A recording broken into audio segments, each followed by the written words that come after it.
Lesson 13 tenses. Tenses એટલે કાળો. Let's revise the verbs tenses we have learned. એટલે આપણે જે ક્રિયાપદ કાળો જે શીખ્યા એનું આપણે અહીંયા પુનરાવર્તન કરવાનું છે. ફર્સ્ટ છે સિમ્પલ ટેન્સીસ એટલે સાદા કાળો જે 3 છે એ. નેક્સ્ટ છે પ્રોગ્રેસિવ ટેન્સીસ એટલે ચાલુ કાળો. There are 3 simple tenses. સાદા કાળ કેટલા છે? 3. એમાં ફર્સ્ટ કયું આવશે? સિમ્પલ પ્રેઝન્ટ ટેન્સ એટલે સાદો વર્તમાન કાળ. તો સાદા વર્તમાન કાળમાં શું હોય કે આપણી જે દરરોજની ટેવો છે, દરરોજ થતી આપણી દૈનિક જે ક્રિયાઓ છે, આપણું રૂટીન જે છે એ, જે સચ્ચાઈ, બધી હકીકતો, કહેવતો છે એ બધું જ કેનાથી વડે આપણે દર્શાવી શકીએ કે સિમ્પલ પ્રેઝન્ટ ટેન્સ એટલે સાદા વર્તમાન કાળથી દર્શાવાય છે. એનું અહીંયા ફોર્મેશન છે કે આઈ સાથે વર્ક એનું જે છે એના મૂળ રૂપમાં આવશે. જ્યારે વી ગો એટલે પણ મૂળ રૂપમાં, યુ સાથે પણ એના મૂળ રૂપમાં, જ્યારે હી શી ઇટ એટલે ત્રીજો પુરુષ એકવચન હોય ત્યારે જ ક્રિયાપદની પાછળ શું લાગશે? એસ કે ઈએસ. જ્યારે દે સાથે પણ શું આવશે? ગો. ચાલો આપણે ઉદાહરણ દ્વારા એને શીખીએ. આપણે અહીંયા ટેબલ કમ વર્બથી બનાવશું.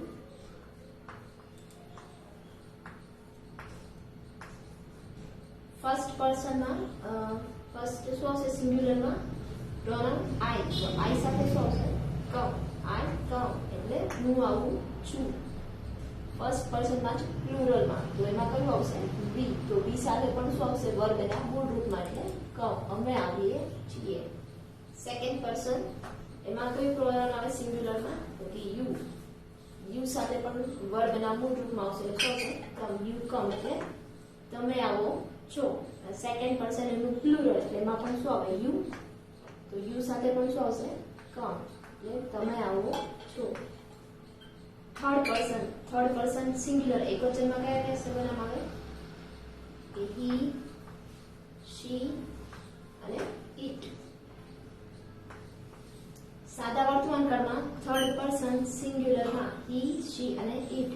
હી હોય તો કમનું શું થઈ જશે? કમ એટલે ક્રિયાપદની પાછળ શું લાગે? એસ કે ઈએસ. સી સાથે પણ કમનું કમ્સ અને ઇટ સાથે પણ કમનું શું થઈ જશે?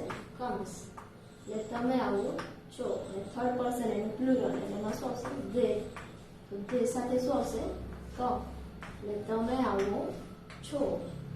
એક જ નિયમ યાદ રાખવાનો છે કે જ્યારે થર્ડ પર્સન સિંગ્યુલર હોય એટલે હી, શી અને ઇટ, છોકરાના નામ, છોકરીના નામ કે કોઈ વસ્તુના નામ હોય ત્યારે ક્રિયાપદની પાછળ શું લાગશે? એસ અથવા તો ઈએસ. હવે second simple past tense. Simple past tense એટલે સાદો ભૂતકાળ. તો સાદો ભૂતકાળ શું બતાવે? કે પહેલા બની ગયેલી જે ક્રિયા અથવા તો ઘટના છે એ દર્શાવે છે. તો જે પહેલા બની ગયેલી ક્રિયા ઘટના છે કે હું ગઈકાલે મંદિર ગઈ હતી તો એ ક્રિયાઓ દર્શાવે છે. અને આનું ફોર્મેશન શું આવશે? V2. આનું ફોર્મેશન શું આવશે? V2. એટલે જે વર્બ હોય એનું તમારે અહીંયા ભૂતકાળ કરવાનું છે. So let's learn it with example. Come verb લઈ અને એનું આપણે બનાવીએ ટેબલ.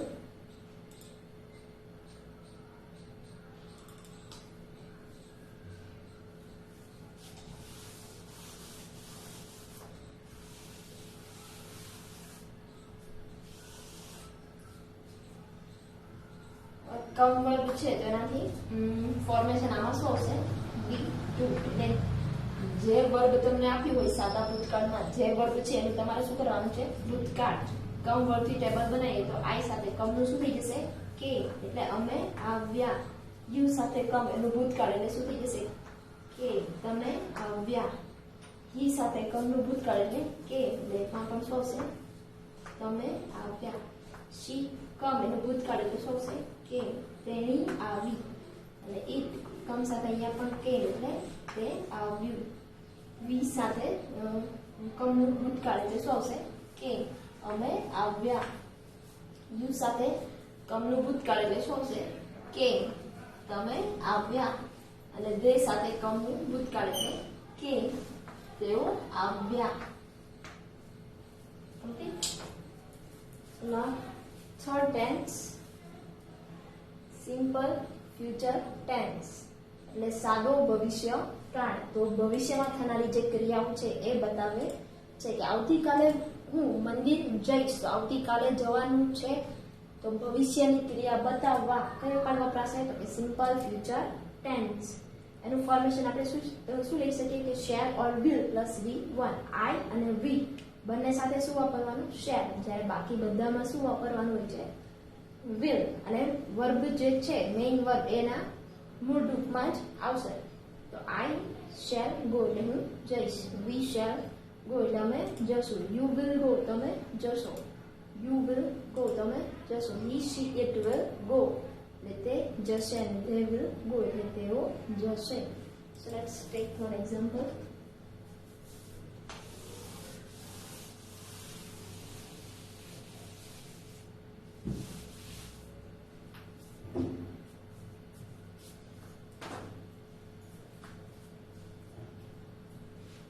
અહીંયા પણ આપણે કમ વર્બ લઈએ તો કે આઈ સાથે આપણે અહીંયા શું લખીએ છીએ? શેર. આઈ શેર કમ એટલે હું આવીશ. પછી યુ શેર યુ સાથે શું વપરાશે? વિલ. યુ વિલ કમ એટલે તમે આવશો. હી સાથે પણ શેર ઓર્ડિનલમાંથી શું આવશે? કે will. He will come. Next છે સી. તો સી સાથે પણ શું વપરાશે? વિલ. She will come. એના પછી છે ઇટ. તો ઇટ સાથે પણ શું વપરાશે? વિલ. તો ઇટ વિલ કમ. વી. તો વી સાથે શું વપરાય? Shall. We shall come. You છે તો યુ સાથે શું વપરાશે? વિલ. તો you will come.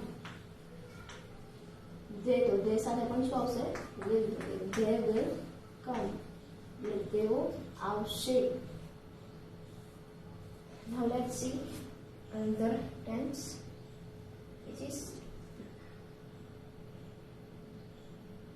present progressive tense. એટલે ચાલુ વર્તમાન કાળ. તો બોલવાના સમયે જે ક્રિયા ચાલુ છે તે દર્શાવવા માટે વપરાય છે. આઈ એમ ઇટિંગ બનાના. તો હું કેળું ખાઈ રહી છું એટલે મારી કેળું ખાવાની જે ક્રિયા છે એ અત્યારે વર્તમાનમાં ચાલુ છે. તો જે ક્રિયા ચાલુ છે એ બતાવવા માટે કયો વપરાશે? તો કે પ્રેઝન્ટ પ્રોગ્રેસિવ અથવા તો કન્ટિન્યુઅસ ટેન્સ. એનું અહીંયા તમને ફોર્મેશન આપેલું છે. શું છે કે am is are plus verb plus ING. અહીંયા ત્રણ ઓપ્શન છે કે એમ ઇઝ અને આર. તો આઈ છે, આઈ સાથે શું વપરાશે? હંમેશા એમ.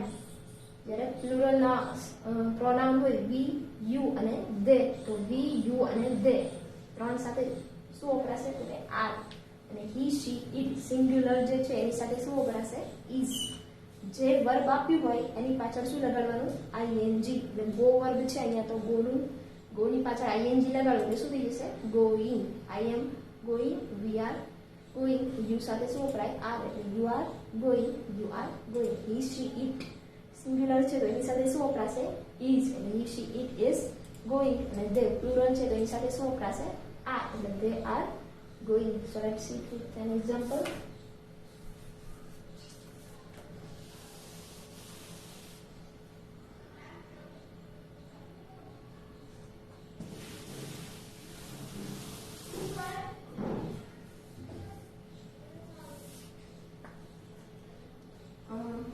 કમ વર્ગ લઈએ આપણે. તો ફોર્મેશન શું છે આપણે? Am is are plus verb plus ING. તો આઈ છે તો આઈ સાથે શું વપરાશે? એમ. અને જે વર્બ હોય એની પાછળ શું આવશે? આઈએનજી. તો કમનું શું થઈ જશે? કમિંગ. એટલે આઈ એમ કમિંગ, હું આવી રહી છું. સેકન્ડ પર્સન એમાં યુ.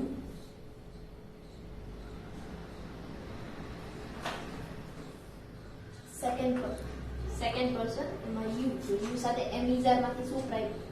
કે આર. અને કમનું શું થઈ જશે? કમિંગ. યુ આર કમિંગ એટલે તમે આવી રહ્યા છો. થર્ડ પર્સન છે એમાં હી. હી સાથે શું વપરાશે? તો કે ઇઝ. He is. અને કમનું શું થઈ જશે? કમિંગ એટલે તે આવી રહ્યો છે. થર્ડ પર્સન એમાં સી. સી સાથે શું વપરાય? કે ઇઝ. She is. કમનું શું થઈ જશે? કમિંગ એટલે તેણી આવી રહી છે. હવે ઇટ. તો ઇટ સાથે પણ શું વપરાશે? ઇઝ. તો ઇટ ઇઝ. અને કમનું શું થઈ જશે? કમિંગ એટલે તે તે આવી રહ્યું છે. હવે આપણે જે પ્લુરલ છે એનું અહીંયા લખશું. ફર્સ્ટ શું આવશે? વી. તો વી સાથે શું વપરાય છે? આર. અને કમનું શું થઈ જશે? કમિંગ. તો વી આર કમિંગ એટલે અમે આવી રહ્યા છીએ. પછી સેકન્ડ પર્સનમાં શું આવશે? યુ. તો યુ સાથે શું આવશે? આર. તો યુ આર કમિંગ એટલે તમે આવી રહ્યા છો. અને થર્ડ પર્સનમાં શું આવશે? ધે. ધે પ્લુરલ છે તો બહુવચનમાં એમાં પણ શું આવશે? આર. They are. અને કમનું કમિંગ તેઓ આવી રહ્યા છે. Now let's see another tense. એવું છે past progressive tense એટલે ચાલુ ભૂતકાળ. એટલે બોલવાના સમયે ભૂતકાળમાં આ ક્રિયા ચાલુ જ હતી એમ દર્શાવે છે કે ગઈકાલે હું ખાઈ રહ્યો હતો. ભૂતકાળમાં આ ક્રિયા મારી ચાલુ હતી એવું દર્શાવે છે. એનું ફોર્મેશન અહીંયા આપ્યું છે. શું છે કે was or were plus verb plus ING. Was ક્યારે વપરાશે? આઈ અને સિંગ્યુલર નામ સાથે. જ્યારે બહુવચન સાથે શું આવશે? વેર. અને જે વર્બ છે એની પાછળ શું આવશે? આઈએનજી. આઈ અને હી સી ઇટ એની સાથે શું આવશે? વોઝ. અને બાકી વી યુ અને ધે આમાં શું આવશે? વેર. અને જે વર્બ છે એની પાછળ આઈએનજી. આઈ વોઝ ગોઈંગ એટલે હું જઈ રહ્યો હતો. વી વેર ગોઈંગ તો અમે જઈ રહ્યા હતા.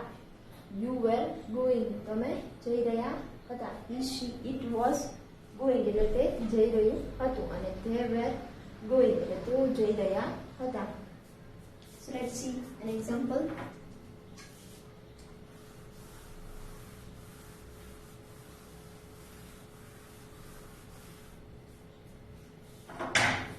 અહીંયા પણ આપણે કમ વર્બ થી બનાવશું. ફર્સ્ટ સિંગ્યુલરમાં ફર્સ્ટ પર્સન આઈ. તો આઈ સાથે શું આવશે? ફોર્મેશન પ્રમાણે વોઝ. અને કમ છે એનું શું થઈ જશે? કમિંગ. આઈ વોઝ કમિંગ એટલે હું આવી રહ્યો હતો. સેકન્ડ પર્સન એમાં યુ. તો યુ સાથે શું આવે? કે વેર. અને કમનું શું થઈ જશે? કમિંગ. યુ વેર કમિંગ એટલે તમે આવી રહ્યા હતા. થર્ડ પર્સન એમાં સિંગ્યુલરમાં હી. તો હી સાથે શું આવશે? વોઝ. હી વોઝ કમનું શું થઈ જશે? કમિંગ એટલે તે આવી રહ્યો હતો. સી. તો સી સાથે પણ શું આવશે? વોઝ. સી વોઝ કમનું કમિંગ એટલે તેણી આવી રહી હતી. And it. તો ઇટ સાથે પણ શું આવશે? વોઝ. અને કમનું કમિંગ એટલે તે આવી રહ્યું હતું. Now let's see of plural. ના ફર્સ્ટ પર્સન માં શું આવશે? પ્લુરલમાં કે વી. તો વી સાથે શું આવશે? વેર.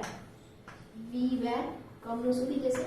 કમિંગ હવે આવી રહ્યા હતા. સેકન્ડ પર્સન એમાં શું આવશે? યુ. તો યુ સાથે પણ શું આવશે? વેર. યુ વેર કમિંગ એટલે તમે આવી રહ્યા હતા. અને થર્ડ પર્સન એમાં શું આવશે? હી સી નું પ્લુરલ એટલે ધે. અને શું થઈ જશે એનું? એની સાથે શું આવે? વેર. કમનું કમિંગ.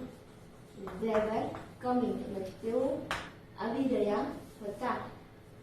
હવે યાદ રાખવાનું છે કે શેર અને વિલ છે હંમેશા શેની સાથે વપરાય છે? આઈ સાથે. એટલે આઈ સાથે અને વી સાથે તમારે હંમેશા શું વાપરવાનું આવશે? શેર. પણ જે નવા નિયમ છે એના મુજબ તમે ભવિષ્યકાળમાં બધે જ એટલે કે આઈ અને શેર સાથે પણ વિલ વાપરી શકો છો.